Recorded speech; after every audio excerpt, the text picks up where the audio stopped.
తిరుచానూరు శ్రీ పద్మావతి అమ్మవారి కార్తీక బ్రహ్మోత్సవాలు కన్నుల పండుగగా జరుగుతున్నాయి. మొదటి రోజు చిన్నశేష వాహనంపై సిరుల తల్లి మాడవీధుల్లో విహరిస్తూ భక్తులకు అభయమిచ్చారు.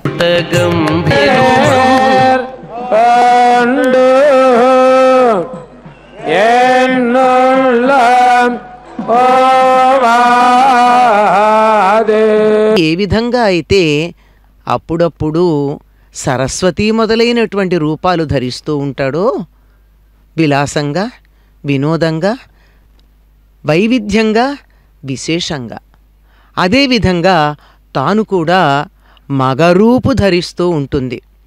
ఏమీ ఈవిడ ఇద్దరూ సరిజోడు కదా ఒకరికొకరు. అందుకే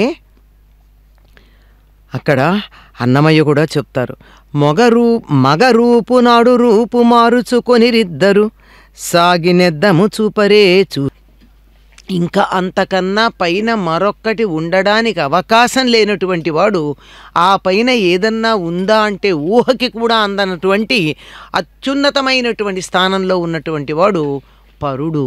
అక్కడ ఉన్నవాడు వాసుదేవుడు. ఇక్కడ వాసుదేవుడుగా, వసుదేవుని కుమారుడుగా జన్మించాడు. అక్కడ వాసుదేవుడుగా ఉన్నాడు.